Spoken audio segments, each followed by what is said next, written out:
hands up so I can get everybody down. How's everybody doing today? Good. We got a lot of things done last weekend practice, and felt like our team made some progress. Now, after a weekend off, always the challenge to get refocused on what you need to do to prepare for the next game, the next challenge, and obviously this is a tremendous challenge for us to play what is arguably an undefeated team to me, because they've been undefeated since their new coach Ed Orgeron took over. They've got a very good team, playing very, very well right now with new energy and enthusiasm. They've been a lot of really good games against these two teams through the years. It's kind of developed into a rivalry game of sorts because both been ranked over the last 8 or 9 years, most of the time in the top 10. So this is a real challenge game for us. We'll find out who we are, what we're made out of, and how we can compete in a very difficult circumstance. Ed took over this team, and they have played extremely well in the last 3 games in all phases of the game, on offense, defense, and special teams. They have some really outstanding players on both sides of the ball. Leonard Fournette, probably one of the most dynamic running backs that has played college football for a while, and is playing extremely well right now. And when Geis comes in for him, there's not a lot of drop off there, and the quarterback has played really well and created a lot of balance for him in the last couple weeks. And they've got a couple really, really talented receivers that are really, really good players, and they got a big, strong, physical offensive line that does a great job of executing their running game. And when you get to the defensive side of it, it doesn't really get any better. They're in the top 10 in a lot of categories, and one of the most difficult teams to score on. Very good in the front. Arden Key is a very good rusher. Kendall Beckwith is an outstanding linebacker who leads in tackles, but also runs the show out there and does a really good job. And this is probably the most athletic, talented secondary that we've had to play against, all year long. They've got really good specialists on special teams, good returners, good kickers, good punter, and they've got good team speed, so they're always really good on special teams. So this is a really outstanding team and a great challenge for our team, and we're just anxious to go to work today and get back at it with our players. We'll start over here on the right with Aaron.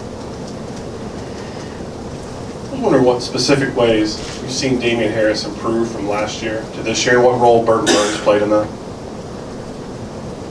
Well, I think Damien, all freshmen sort of, when they're freshmen, sort of feel their way, find their way, not sure about what they're doing.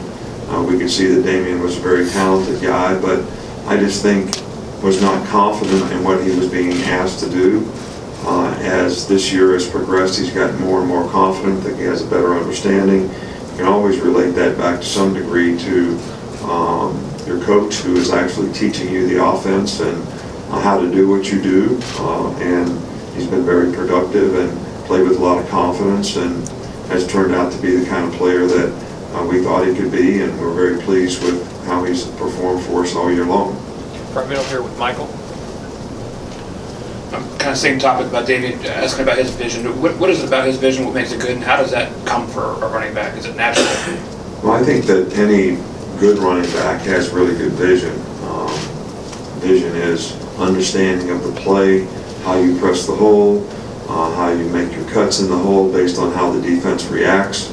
I don't care how talented you are with the ball in your hand, if you don't have that instinctive vision to make those cuts at the right time relative to setting up the blocks, reading the blocks, running off the blocks, I don't think you're going to be productive, and Damien does that very well. Front right here with Mark. 2 quick ones, if I may. First, an injury update on Alphonse Taylor. Has he been cleared for contact yet? He is going to practice some today. We're kind of allowing him to do what he can, and we'll sort of take it day to day. So I can't really answer that fully. We've been off for 3 days, and we're going to see how he does today. And just with the guys in the secondary, since Eddie's gone down, and you had a few days to evaluate those guys, how are you feeling about the safety position, and how is Minka look when working back there some? Well, Minka has worked back there some, and he's very natural at it. Played it in high school quite a bit. So we haven't made any decisions for sure on how we'll go there. We'll just continue to work and see how it develops and kind of see who can handle it the best and try to put the best combination of guys out there we can relative to what we have to play against. Back on the left with John Cena. You kind of touched on this in your opening statement, the impact that Coach Orgeron has had on them. What, I don't know how well you know him, but what kind of, about his personality, is he just a guy that the team can rally around? Well, I can't really speak or make comparisons. I really don't know what's happened. All I can see is what's happened on the field, and his leadership obviously has had some effect on that relative to the team seems to be playing with a lot of energy and a lot of confidence. They've executed really well, hadn't made a lot of mistakes. And I just feel like in the last 3 games they played really, really well. And I could ask a second one on Jonathan Allen. He seems like a guy who's improved, from my perspective, every single year he's been here. Where has he gotten better even this year? Well, last year Jonathan played because we had a lot of depth. He didn't have to play in all the circumstances in the game. We sort of saved him a little bit for the pass rush situations, and he played some and alternated in there and did a really good job. But this year he's had to play in all phases of the game and has done really well, whether we're playing against a running team or whether he's been called on the pass rush or whatever it's been. So I would say that we had confidence that he could do all those things a year ago. He didn't have to do them as often, but he's accepted the role of what he's had to do on this year's team and done it extremely well, both run and pass. Back at the front here with Dwayne. Looking at Jalen going into a game like this where LSU is so talented on the defensive end, what's the biggest thing you want to get across to him going into a game like this? I think the number one thing that everybody has to do on our team is you got to focus on what you got to do to execute. This is not a trick 'em type situation. I mean, they're going to line up like they line up, and you're going to have to block them, and you're going to have to read what they do, and they're going to play man-to-man, and the receivers are going to have to beat them, and the quarterback's going to have to make throws in small spaces. We're going to have to protect the edges because they've got 2 defensive ends that both can rush. So there's no magical potion for what you do relative to playing in a game like this. It comes down to your ability to execute, block, tackle, focus on the things that you need to do to execute one play at a time in the game, and that's going to be important for the quarterback to do as well, to take what the defense gives, and they're very, very good at what they do, and we need to be very good at what we do. Back in the front, other side with Ken. Just wanted to ask, your punt return options, did you look at that some last week, and how'd that go? And how important is 4th down in a game like this where field position can be so crucial? Well, we have, looked at our options there. We've had several guys back there that's been back there this year. Damien has been back there, returned one for a touchdown in the game. Trayvon Diggs has been back there. So we'll continue to evaluate which one of those guys. I think the most important thing in games like this is who's going to do the best job, especially, they're a spread punt team. They've got a left-footed punter. They do bulldog, rugby punt sometimes. So the judgment of the guy back there, when to field the ball, when not to field it, when to play it on a hop, when to get away from it. I think that's really critical. And when you're playing against this kind of team, they do a really good job of covering. They've only had like 6 punt returns against them out of 32 punts or something like that. So, I think the key thing is possession of the ball in a game like this. Go in the back with Lars. Coach, when did you first realize that you had something special in Jalen? Well, I think it's a work in progress. We wanted to play him in the first game, so we did that because we thought he had a potential to do some really good things and make a contribution to the team, and he certainly responded well in that game, and we sort of build on that, and you never know how a guy's going to develop and how he's going to improve, especially young players, how they can handle the responsibility that they have, how they can handle their ability to focus and stay with what they're doing.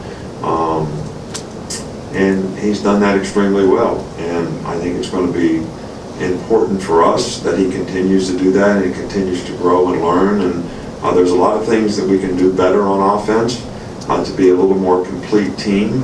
And I think that those are the things that we focused on a week ago in the bye week to try to improve on. And that's going to be something that's going to be important for us to be able to do in this game. Stay in the back with Cecil. Coach, I have two. First, Calvin Ridley's numbers aren't going to be probably this year what they were last year. How has he handled his role in the offense? What kind of year do you feel like Calvin's had? I think he's having a great year. I think that last year we were a different kind of team. This year we haven't been able to get him the ball as frequently or as on the explosive plays that we were able to last year. It's not that we haven't tried at times, we just haven't succeeded at it. But he's handling very well.